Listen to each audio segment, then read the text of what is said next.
अस्सलाम वालेकुम क्लास। आज का हमारा टॉपिक है कंसंट्रेशन यूनिट्स इन सॉल्यूशन। सबसे पहले कुछ टर्मिनोलॉजीज से हम गो थ्रू करेंगे, such as concentration, solution, solvent, solute, ये सब क्या होता है। कंसंट्रेशन को अगर हम उर्दू में बताएं तो गाढ़ापन या कितनी क्वांटिटी है किसी चीज़ की। तो concentration of a substance is the quantity of a solute present in a given quantity of a solution. एक सोल्यूशन है और उसमें कितना सोल्यूट प्रेजेंट है, उसकी क्वांटिटी कितनी है, ज़्यादा है या कम है, वो उसकी कंसंट्रेशन होगी। सोल्यूशन क्या होता है? ये होमोजीनियस मिक्सचर होता है। होमोजीनियस मीन्स के सेम दो या दो से ज़्यादा सब्सटेंसेस का हो सकता है। फॉर एग्ज़ाम्पल जैसे हम ऐड करते हैं मिल्क में, अगर शुगर ऐड कर लें तो वो एक सोल्यूशन है, होमोजीनियस सोल्यूशन है। मीन्स कि थॉरोली मिक्सिंग होती है। होमोजीनियस मीन्स थॉरोली मिक्सिंग हो जाती है सोल्यूट्स एंड सॉल्वेंट की। तो वो चीज़ जो ज़्यादा क्वांटिटी में होगी सोल्यूशन में उसे हम सॉल्वेंट कहेंगे, और जो चीज़ कम क्वांटिटी में होगी उसे हम सोल्यूट कहेंगे। फॉर एग्ज़ाम्पल जैसे हमने दूध में अगर हम चीनी ऐड करें तो चीनी कम होगी, चीनी की क्वांटिटी हम कम ऐड करेंगे एज़ कम्पेयर टू मिल्क। तो मिल्क सॉल्वेंट होगा एंड शुगर सोल्यूट होगी। Solute, the substance that is present in a smaller amount in a solution is called solute. एक सॉल्यूशन जब भी हम बनाएंगे तो उसमें सॉल्वेंट एक ही होगा, लेकिन उसमें सोल्यूट वेरी कर सकते हैं। जैसे फॉर एग्ज़ाम्पल दूध है, उसमें हम मिल्क शेक बनाते हैं, तो मिल्क शेक में क्या होगा? मिल्क सॉल्वेंट होगा और बाकी जितने भी हम चीज़ें डालेंगे वो एक से ज़्यादा होंगी, सोल्यूट एक से ज़्यादा होंगे। तो सॉल्यूशन में हमेशा सॉल्वेंट एक ही होगा, लेकिन सोल्यूट वेरी कर सकते हैं। सोल्यूट का नंबर चेंज हो सकता है, दो से ज़्यादा हो सकते हैं। और इन्हीं तीन जो टर्मिनोलॉजीज़ हैं, सोल्यूट, सॉल्वेंट एंड कंसंट्रेशन, इनको हम सोल्यूट, सॉल्वेंट एंड सोल्यूशन, इन तीन टर्म्स को हम डिफरेंट कंसंट्रेशन यूनिट्स में एक्सप्रेस करते हैं। कंसंट्रेशन यूनिट्स जो सोल्यूशन के होते हैं, सोल्यूशन के, ये कंसंट्रेशन यूनिट्स उनके हैं सोल्यूशन फॉर्म में होंगी जो चीज़ें, मिक्सचर होगा जो। Mass per unit volume, percent by mass, percent by volume, molarity, normality, molality, parts per million, PPM कहते हैं, पार्ट्स पर बिलियन, पीपीबी कहते हैं, एंड पार्ट्स पर ट्रिलियन भी होते हैं, उन्हें हम पीपीटी कहते हैं। जैसे ये सोल्यूट कंसंट्रेशन को हमने अगर बताना है कि हमने फाइंड करना है सोल्यूट कंसंट्रेशन एक सोल्यूशन में, एक सोल्यूशन है हमारे पास गिवन और उसमें हमने सोल्यूट कंसंट्रेशन फाइंड आउट करनी है, तो जो हमारे पास गिवन सोल्यूट की अमाउंट होगी और जो टोटल सोल्यूशन होगा, टोटल सोल्यूशन की जो अमाउंट होगी, उन दोनों को हम डिवाइड कर देंगे और सोल्यूट की कंसंट्रेशन हमारे पास आ जाएगी कि किस हद तक वो प्रेजेंट है। अब सोल्यूट कंसंट्रेशन की मैंने अब डिफरेंट यूनिट्स पीछे बताए हैं, मास परसेंट बताया, वॉल्यूम परसेंट बताया, मोलैरिटी एंड नॉर्मेलिटी। ये जो डिफरेंट टर्म्स हैं ये डिपेंड करता है कि हमारे पास जो सोल्यूट है या जो हमारे पास सॉल्वेंट है वो किस फॉर्म में प्रेजेंट है। फॉर एग्ज़ाम्पल सोल्यूट की अगर हम बात करते हैं तो सोल्यूट मास में प्रेजेंट है या मोल्स में प्रेजेंट है या वॉल्यूम में है। And in the same way जो सोल्यूशन है हमारे पास वो मास में है, मोल्स में है या वॉल्यूम में है। अब सोल्यूट भी तीन फॉर्म्स में है और सोल्यूशन भी क्या है, तीन फॉर्म्स में है। ये तीन फॉर्म्स एक दूसरे के साथ इंटरेक्ट करके हमारे पास डिफरेंट कंसंट्रेशन यूनिट्स बनाएंगे। For example mass to mass, जो मास परसेंट है उसमें क्या होगा, जो solute will be in the form of the mass and solution will also be in the form of the mass. and percent by volume, volume हम किस में major करते हैं, लीटर में करते हैं। अगर सोल्यूट हमारे पास, सोल्यूट को हम वॉल्यूम में मेजर कर रहे हैं और सोल्यूशन को भी हम वॉल्यूम में ले रहे हैं तो वॉल्यूम टू वॉल्यूम रेशियो आ जाएगी। और अगर मोल्स में है तो मोलैरिटी और जो नॉर्मेलिटी होती है, मोलैरिटी जो होती है उसमें मोल्स, सोल्यूट किस फॉर्म में होगा, मोल्स में होगा, और सोल्यूशन भी मोल्स में होगा। और बाकी जो मोल्स, जो नॉर्मेलिटी है and mass by volume percent है, वो भी इसी तरह डिफरेंट इंटरेक्शंस के थ्रू बनते हैं। सबसे पहले हम मास परसेंट बताएंगे या परसेंट बाय मास बताएंगे। इसकी सिंबल है W/W। W/W से क्या और क्या मतलब है, जो ऊपर वाली चीज़ है वो सोल्यूट है, जैसे हमने पीछे देखा है कि ऊपर हमेशा क्या होगा, सोल्यूट होगा, और नीचे हमारे पास क्या होगा, सोल्यूशन। अब देखना है कि सोल्यूट किस फॉर्म में है, मास टू मास जो हम पढ़े हैं, मास या वेट W, एंड सोल्यूशन किस में होगा, मास वेट W/W। तो हमेशा जो ऊपर जो चीज़ लिखी होगी वो सोल्यूट को बता रही होगी, और जो नीचे चीज़ लिखी होगी वो सोल्यूशन को बता रही होगी। इसी तरह W/W क्या है, अगर हम परसेंट को हटा दें और सिर्फ देखें मास टू मास, तो हम W/W लिखेंगे। लेकिन अगर हम साथ लिखते हैं परसेंट, तो फिर साथ हम इस परसेंटेज का साइन भी लगाएंगे साथ।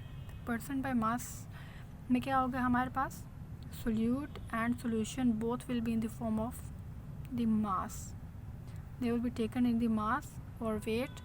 और मास और वेट मास हम किस में लेते हैं, ग्राम्स में लेते हैं। Solute will also be in the grams and solution will also be in the grams. नीचे ये फार्मूला गिवन है, कोई भी सपोज जो हमारे पास सोल्यूट है उसकी वैल्यू है मास of solute in grams and mass of solution in also in grams. और क्योंकि हम परसेंट की बात कर रहे हैं तो परसेंट से क्या मतलब है, हम 100 से मल्टीप्लाई करेंगे। अब यहाँ पे मास जो नीचे लिखा हुआ है सोल्यूट एंड सॉल्वेंट, वो सोल्यूट एंड सॉल्वेंट को मिला के यहाँ पे हम मास ऑफ सोल्यूशन भी लिख सकते हैं या मास ऑफ सोल्यूट एंड सॉल्वेंट भी लिख सकते हैं, क्योंकि सोल्यूट एंड सॉल्वेंट मिल के ही सोल्यूशन बनाएंगे हमारे पास। इसे हम वेट परसेंट भी कहते हैं एंड परसेंट बाय वेट भी कहेंगे। मास परसेंट को हम M/M या W/W रिप्रेजेंट कर सकते हैं। ये जो हमारे पास सोल्यूट है वो ग्राम्स में रिप्रेजेंट करेगा, और जो सोल्यूशन भी होगा हमारे पास वो ग्राम्स में होगा। और सोल्यूशन कितना हम लेंगे, 100 ग्राम्स तक बनाना है, इससे ज़्यादा हमने नहीं बनाना। सोल्यूट की ऊपर जो अमाउंट है वो वेरी कर सकते हैं, लेकिन जो नीचे सोल्यूशन है वो हमारे पास 100 ग्राम्स ही होगा।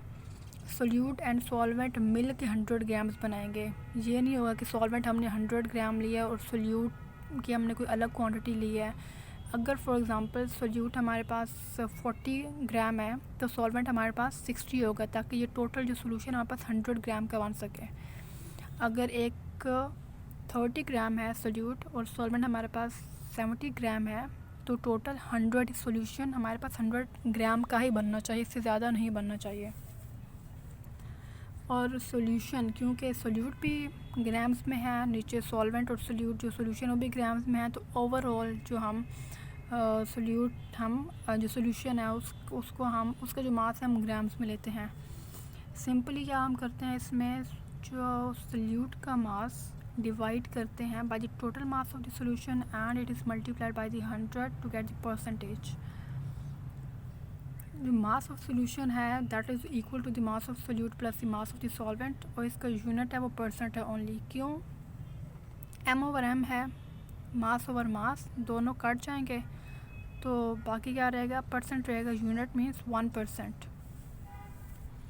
और कन्फ्यूजन को अवॉइड करने के लिए क्या आ जाता है, मास टू मास है, ये वॉल्यूम टू वॉल्यूम है, अगर साथ नहीं लिखा हुआ, मतलब कोई भी स्टेटमेंट है फॉर एग्ज़ाम्पल जैसे जहाँ पे लिखी हुई है 10% potassium iodide solution in water, अब इससे हमें पता नहीं चल रहा कि ये मास ओवर मास है या वॉल्यूम ओवर वॉल्यूम है या मास ओवर वॉल्यूम है, तो हम साथ लिख देंगे W/W। तो इससे क्या पता चल रहा है कि जो हमारे पास पोटाशियम आयोडाइड है जो सोल्यूट है हमारे पास, वो भी हमने ग्राम्स में लिया हुआ है, और जो वाटर है हमने वो भी ग्राम्स में लिया हुआ है। तो इस कन्फ्यूजन को अवॉइड करने के लिए कि हमें इसका पता ना चल रहा हो कि विच यूनिट इज़ यूज, तो हम आगे ये सिंबल यूज़ कर लेते हैं।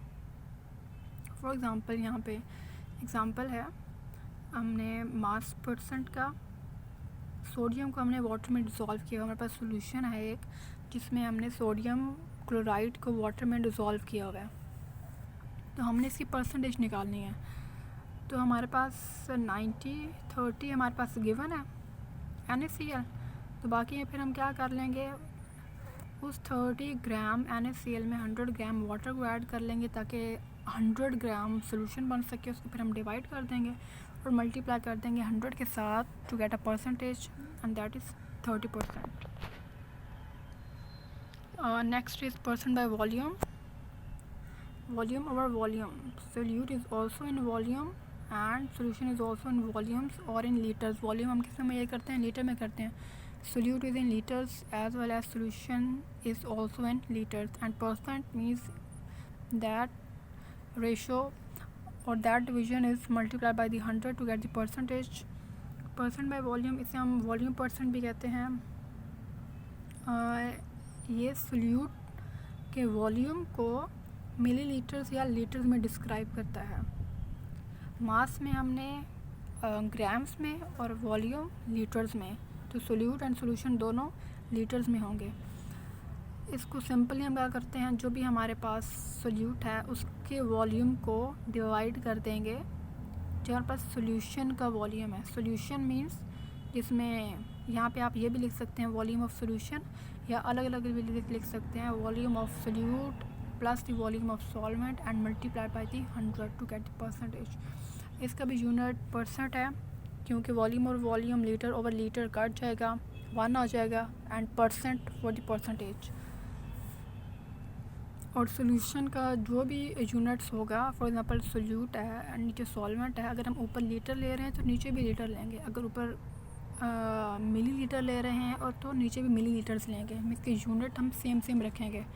अगर यूनिट डिफरेंट है, अगर ऊपर मिली लीटर है और नीचे लीटर है, तो हम दोनों के यूनिट्स को एक ही करने की कोशिश करेंगे, या तो हम नीचे वाले को मिली लीटर में कन्वर्ट कर देंगे या ऊपर वाले को लीटर में कन्वर्ट कर देंगे। इसको लिक्विड के मिक्सचर्स के लिए यूज़ किया जाता है, इस कंसंट्रेशन यूनिट को, वॉल्यूम और वॉल्यूम को। और कन्फ्यूजन को अवॉइड करने के लिए कि कौन सा कंसंट्रेशन यूनिट है, तो हम साथ क्या लिख सकते हैं, W/W। फॉर एग्ज़ाम्पल हमारे पास लिखा हुआ है कि 30% एथेनॉल इन वाटर है। हमें नहीं पता चल रहा कि ये एथेनॉल को हमने ग्राम्स में लिया हुआ है या वॉल्यूम में लिया हुआ है, और वाटर को हमने ग्राम्स में लिया हुआ है या लीटर में लिया हुआ है।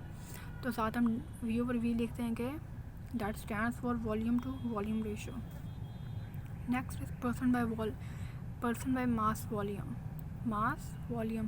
M/V मीन्स ऊपर हमारे पास हमेशा कौन सी वैल्यू होती है, सोल्यूट की होती है, और नीचे हमारे पास सोल्यूशन की होती है। It means solute is taken in grams and solution is in the form of the volume और is taken in the form of the litres. इसको हम W/V से रिप्रेजेंट करते हैं इस कंसंट्रेशन को। जब हम साथ परसेंटेज लिखेंगे तो साथ ये साइन भी लगाएंगे। अगर हम साथ परसेंटेज नहीं लिखेंगे तो हम फिर ये साथ साइन नहीं लगाएंगे। इसमें सोल्यूट के मास को ग्राम्स मिलेंगे और सोल्यूशन भी हमारे पास क्या होगा, 100 ml। तमाम इस सोल्यूशन के 100 ml है। मास ओवर मास में 100 ml, वॉल्यूम और वॉल्यूम में 100 ml, मास पर यूनिट वॉल्यूम में 100 ml, सोल्यूशन 100 ml ही रहेगा। इसका फॉर्मूला है कि मास ऑफ सोल्यूट को ग्राम्स में लेंगे, जिसको डिवाइड कर देंगे मास ऑफ सोल्यूशन पे, जिसको हम मिलीलीटर्स या लीटर्स में ले रहे हैं, and multiply by 100 to get percentage. Common units जो हैं वो ग्राम पर ml है। ग्राम पर ml क्यों लिया हमने, क्योंकि ऊपर हमारे पास क्या है, मास और वेट, और नीचे हमारे पास लीटर है। सो मास ओवर लीटर और मास ओवर मिलीलीटर। फॉर एग्ज़ाम्पल हमारे पास एक सोल्यूशन हमने बनाया है ग्लूकोज का, तो हम कह रहे हैं कि वो 5% सोल्यूशन है ग्लूकोज का, तो उसमें ग्लूकोज 5 ग्राम्स होंगे एंड 100 ml सोल्यूशन। तो जो टोटल वॉल्यूम होगा वो 100 ml ही बनेगा। मीन्स ग्लूकोज और वाटर को मिक्स करने से 100 ml ही बनना चाहिए। Next is molarity is the number of the moles of the solute dissolve in 1 litre of the solution. Molarity किससे रिप्रेजेंट कर रहा है, मोल्स को रिप्रेजेंट कर रहा है। किसमें, सोल्यूट को भी मोल्स में लिया जाएगा and solution will also be in the form of the moles. तो अगर हम एंड इसमें परसेंटेज नहीं है, ये बात याद रखनी है, मोलारिटी में हम परसेंट नहीं लगा रहे तो it will not be multiplied by the 100। For example glucose है हमारे पास, फॉर एग्ज़ाम्पल सबसे पहले अगर हमारे पास मोल्स नहीं दिए हुए, अगर सल्यूट हमें मोल्स में नहीं दिया हुआ बल्कि ग्राम्स में दिया हुआ है, तो सबसे पहले हम उसके मोल्स निकालेंगे। मोल्स निकालने के बाद ही हम इसकी मोलारिटी निकालेंगे। फॉर एग्ज़ाम्पल हमने ग्लूकोज की मोलारिटी फाइंड करनी है और ग्लूकोज हमें कितना दिया हुआ है 90 ग्राम्स। तो 90 ग्राम ग्लूकोज से सबसे पहले हम इसका मोल्स निकालेंगे कि ये कितने मोल्स हैं। तो मोल्स कैसे निकालेंगे, मोलर मास। मोल्स निकालने के लिए फॉर्मूला है given mass divided by molar mass, कि कितना हमें सोल्यूट का गिवन मास दिया हुआ है और उसका अगर हमें मोलर मास पता है तो उससे हम उसके नंबर ऑफ मोल्स पता कर सकते हैं। ग्लूकोज के 90 ग्राम्स दिए हुए हैं, तो गिवन मास हमारे पास क्या है 90 ग्राम्स और मोलर मास ग्लूकोज का कितना है 180 ग्राम्स। तो given mass 90 divided by 180 is equal to 0.5 mole. यहाँ पे MOL लिखा हुआ है, ठीक है ना। यूनिट में जब हम मोल की बात करेंगे तो MOL से लिखेंगे, MOLES नहीं लिखेंगे। मोल्स फाइंड करने के लिए, ग्राम से मोल्स फाइंड करने के लिए क्या करेंगे, गिवन मास को डिवाइड कर देंगे उस सोल्यूट के मोलर मास से, तो इससे हम उसके मोल्स फाइंड कर सकते हैं। तो जब मोल्स फाइंड कर लेंगे उसके बाद हम मोलारिटी फाइंड कर सकते हैं। फॉर एग्ज़ाम्पल अब इसमें क्या है कि हम 0.4 हमें पता चल गया, 0.5 मोल है ग्लूकोज के, उसको हम फ्लास्क में डालेंगे और फिर हम वाटर ऐड करेंगे ताकि 1 लीटर वाटर बन जाए और फिर वो सोल्यूशन क्या होगा 0.5 मोलर सोल्यूशन। मोलारिटी को हम कैपिटल M से, लेकिन वो इटैलिक फॉर्म में हम रिप्रेजेंट करते हैं, कैपिटल M। सॉरी यहाँ पे M कैपिटल है लेकिन ये इटैलिक नहीं है। यहाँ पे मोलारिटी मैंने इटैलिक में लिखी हुई है। मोलारिटी फाइंड करने के लिए क्या फार्मूला है, मोल्स ऑफ सोल्यूट जो हमने पीछे निकाले हैं 0.5, नीचे हमारे पास 1 litre of the solution, multiply करेंगे तो 0.5 मोलर मोलारिटी निकल आएगी और उसका यूनिट क्या होगा, मोल ओवर लीटर।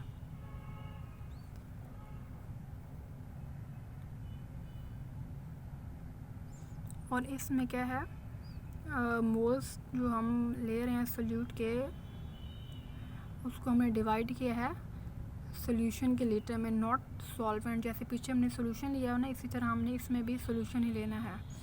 और मोलारिटी क्योंकि टेम्परेचर के साथ चेंज होती है, इसीलिए जो सोल्यूशन होगा, क्यों चेंज होती है, क्योंकि जो वॉल्यूम है सोल्यूशन का वो चेंज होता है। अगर वॉल्यूम चेंज होगा तो मोलारिटी भी चेंज होगी। तो मोलारिटी का रिलेशनशिप है with the temperature. It is dependent on the temperature, कि टेम्परेचर के साथ साथ ये वेरी कर रही है। क्यों वेरी कर रही है, क्योंकि मोलारिटी में हम वॉल्यूम लेते हैं सोल्यूशन का और वॉल्यूम चेंज हो रहा है विद चेंज इन टेम्परेचर। जब वॉल्यूम चेंज होगा तो मोलारिटी भी चेंज होगी। Next is molarity. It is similar to the molarity except that इसमें हम सॉल्वेंट को किलोग्राम्स में लेते हैं, केजी में लेते हैं। ऊपर हमारे पास मोल्स हैं और नीचे हमारे पास क्या है, किलोग्राम में सॉल्वेंट। और इसमें हम सॉल्वेंट यूज़ करें, मोलारिटी में हमने सोल्यूशन यूज़ किया है, मोलारिटी में हम solvent, only solvent, not solution, only solvent is used and that is in 1 kilogram. So molality is the number of the moles of solute dissolved in 1 kilogram of solvent। और molarity की तरह इसको हम 100 से multiply नहीं करेंगे because it is not in the percentage. Number of moles divided by 1 kilogram of solvent. की difference क्या है मोलारिटी और मोलारिटी में, कि मोलारिटी में हम मास यूज़ करते हैं रादर देन वॉल्यूम, एंड हम सॉल्वेंट यूज़ करते हैं instead of the solution. And second difference and third difference, first difference क्या है कि हमने नीचे किलोग्राम यूज़ किया है। First difference molarity and molarity में, मोलारिटी में नीचे हमने सॉल्यूशन लेकिन मोलारिटी में सॉल्वेंट। मोलैरिटी में नीचे हम मोल्स लेते हैं, सॉल्यूशन हम मोल्स में लेते हैं, लेकिन मोलैरिटी में जो सॉल्वेंट है हमारे पास वो हम केजी में ले रहे हैं। And molarity is temperature dependent but molarity is temperature dependent but molarity is temperature independent, के टेम्परेचर के साथ जैसे जैसे टेम्परेचर चेंज होगा वैसे वैसे मोलैरिटी चेंज नहीं होगी। क्यों नहीं चेंज होगी? क्योंकि इसमें solution is not in the form of the volume, it is in the form of the kilograms. और जो मास होता है वो टेम्परेचर के साथ वेरी नहीं करता, और अगर किलोग्राम नीचे हमारे पास मास वेरी नहीं करेगा तो मोलैरिटी भी वेरी नहीं करेगी। It means it is independent of the temperature. For example same example 90 gram of glucose हैं। 90 ग्राम ऑफ ग्लूकोज में कितने मोल्स होते हैं? 0.5 मोल, जैसे पीछे हम फाइंड आउट कर चुके हैं। उसको हमने फ्लास्क में डालेंगे और फिर हम 1 किलोग्राम में वाटर डालेंगे ताकि हमारे पास 0.50 मोलर सोल्यूशन आ जाए। नीचे ये डिवीजन की हुई है और इसका कितना मोलर सोल्यूशन है ये, और इसको हम small M, italic small M से रिप्रेजेंट करेंगे and it has a unit of mole per KG. That is all about today's lecture. Thank you.